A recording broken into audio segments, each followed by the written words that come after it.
వీక్షకులందరికీ నమస్కారం. జూన్ నెలలో తులారాశి వారికి ఏ విధమైనటువంటి ఫలితాలు కలగబోతున్నాయో ఈ వీడియో ద్వారా క్లుప్తంగా తెలుసుకునేటువంటి ప్రయత్నం చేద్దాం. ముఖ్యంగా గ్రహస్థితిని కనుక గమనిస్తే ఈ రాశికి పంచమ స్థానమందు శనేశ్వరుడు, షష్ఠ స్థానమందు రాహువు, సప్తమ స్థానమందు కుజుడు, అష్టమమందు గురుడు, రవి, అలాగే శుక్రుడు, బుధ గ్రహాలు కూడా అష్టమంలో ఉన్నాయి. 15వ తారీఖు దాటాక అనగా జూన్ 15 దాటిన తర్వాత శుక్రుడు, బుధుడు, రవి గ్రహాలు భాగ్యస్థానంలోకి సంచారాన్ని వాళ్ళు మార్చుకుంటారు. ఆయా గ్రహాలు 9వ స్థానం ముందు సంచరిస్తాయి. ఇందులో ఏవి అనుకూలం ఏవి ప్రతికూలం అనేటువంటి విషయాన్ని చూస్తే పంచమంలో శనేశ్వరుడు న్యూట్రల్ ప్లానెట్, ఆయన వల్ల అంత మంచి లేదు అంత చెడు లేదు, కేవలం బుద్ధి. ఆయన కర్మకారకుడు, బుద్ధి కర్మానుసారిని, బుద్ధిని మార్చగలుగుతాడు కానీ శారీరకంగా కానీ లేకపోతే మరే ఇతరత్ర కానీ ఆయన ఇబ్బంది పెట్టాలని చూడ్డు. కేవలం వీళ్ళు ఎలా సొంతంగా నాశనం అయిపోతారు అనేటువంటి దాని మీద ఆయన కాన్సన్ట్రేషన్ ఉంటుంది. అనగా స్వయంకృతాపరాధాలు ఎక్కువ చేస్తారు తులారాశి వారు. వారి జీవితాలను వారే నాశనం చేసుకుంటారన్నట్టు శని ప్రభావాన్ని చూపెడతారు. పంచమ స్థానంలో కార్యహాని, నిర్మనస్తాప, జ్ఞాతి, వ్యాజ్యకలాపహం, ప్రతిదీ కూడా దెబ్బలాట ధోరణి.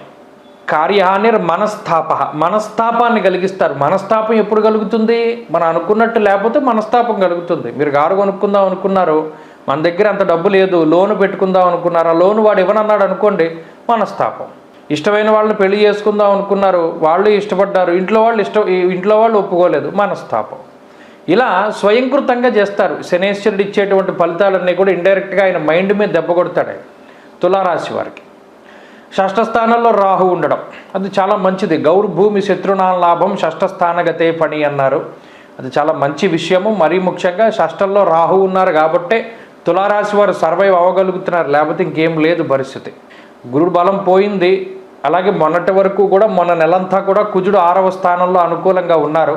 చాలా రకాలైనటువంటి అనారోగ్య సమస్యలు ఎదురైనా సరే తృణప్రాయంగా అవన్నీ కూడా అవి తగ్గిపోవడమో, త్వరితగతిన వాటి నుండి మీరు రికవరీ అవ్వడమో, లేదా ఏదైనా పెద్ద వ్యాధేమో అని భయపడిపోతే అది చిన్నదానిగా పోవడమో, గ్యాస్ట్రిక్ సమస్యలు ఏవో రకరకాలుగా ఇబ్బంది పెట్టినా కూడా వాటి నుండి మీరు బయటపడడానికి కుజరాహువులు యుతి కారణం. గత నెలలో ఈ నెలలో రాహువు బలంగా ఉన్నారు కాబట్టి ఈ రాహువు అటు శత్రువులు, అలాగే రుణబాధలు, రోగబాధలు వీటిని రాకుండా ఆయన నివారించగలుగుతూ ఉంటారు.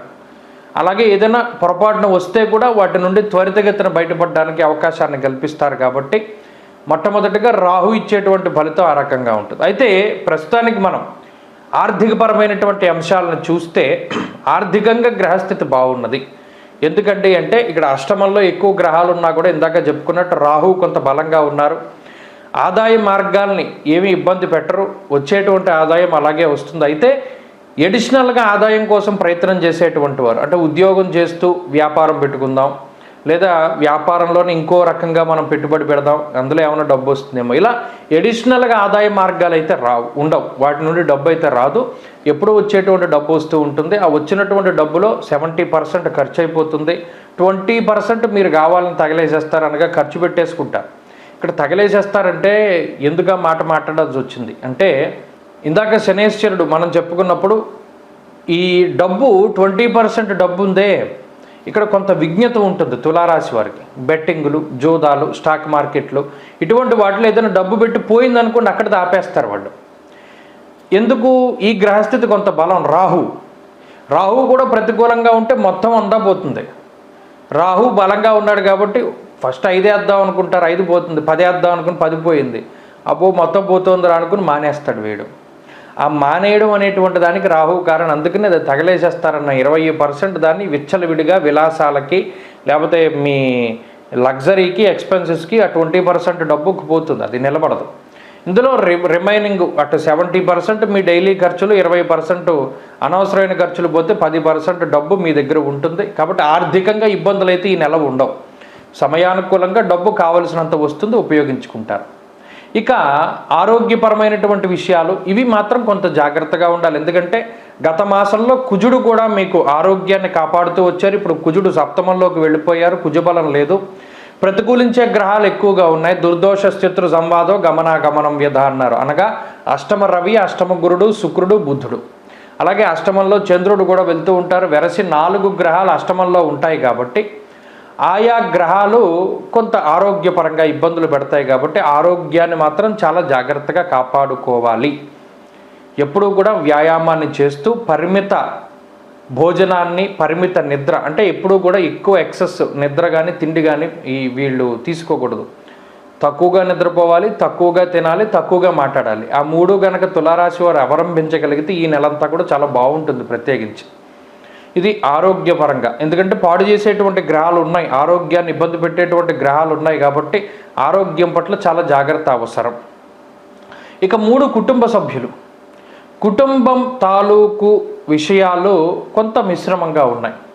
మీకు కోపం ఎక్కువగా ఉండడం, మీరు కోపంలో ఒక మాట అనడం, లేదా వాళ్ళకి కోపం వచ్చినప్పుడు వాళ్ళు ఒక మాట అనడం, ఇలా మాట పట్టింపులు అనేటువంటివి ఎక్కువగా ఉంటాయి. ఆ ఒక్క విషయం తప్ప ఈ కోపం తగ్గించుకుంటే అది కూడా నిలువరించగలుగుతుంది. మాట్లాడేటప్పుడు ఆర్చిచూచి మాట్లాడుతూ ఉండాలి. కుటుంబ సభ్యుల యొక్క సహకారం అయితే తులారాశి వారికి ఉంటుంది. ఇక 4వది ఉద్యోగానికి సంబంధించినటువంటి విషయానికి వస్తే ఉద్యోగ పరిస్థితులు అయితే సాధారణంగానే ఉన్నాయి. ఉద్యోగంలో అంత బాగుపడేటువంటి సూచనలు లేవు, అలానే అధఃపాతాళానికి వెళ్ళిపోయేటువంటి సూచనలు లేవు, పాడైపోయే సూచనలు లేవు. మధ్యస్థంగా వెళ్తుంది. కష్టే ఫలి, కష్టపడ్డ దానికి ప్రతిఫలం వస్తుంది. కొంత ఒడిదుడుకులు ఉంటాయి, అయినా కూడా ఉద్యోగానికి వచ్చిన ఇబ్బంది ఏమీ లేదు. వ్యాపార పరిస్థితులు కూడా చాలా బాగున్నాయి. వ్యాపారం కూడా లాభసాటిగా సాగుతూ ఉంటుంది, ఇబ్బంది ఏమీ లేదు.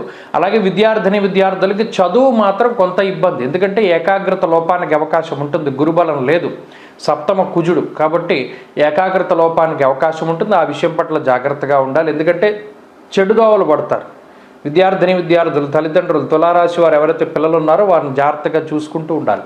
వాళ్ళు చెడు దోవలు పట్టడానికి అవకాశం ఉంటుంది, తప్పుడు దారిలో వెళ్ళడానికి. వ్యసనాలు, లేకపోతే సెల్ ఫోన్ గేమింగు, ఇలా ఎడిక్ట్ అయిపోయేటువంటి వాటికి వెళ్ళడానికి అవకాశం ఉంటుంది. జాగ్రత్తగా ఉండాలి. ఇక స్త్రీలకు ప్రత్యేకించి ఈ గ్రహస్థితి కూడా ఆరోగ్యం పట్ల మాత్రమే చాలా జాగ్రత్తగా ఉండమని చెప్తూ ఉన్నది. కుటుంబ వ్యవహారాలు, ఉద్యోగము, వ్యాపారం ఇవన్నీ కూడా సానుకూలంగా ఉంటాయి.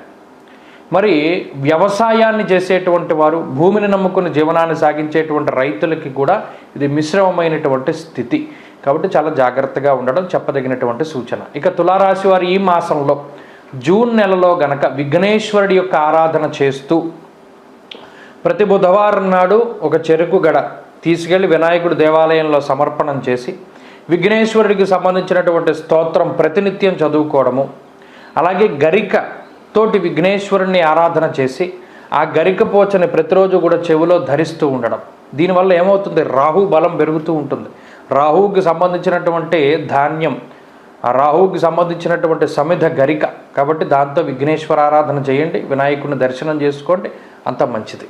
స్వస్తి.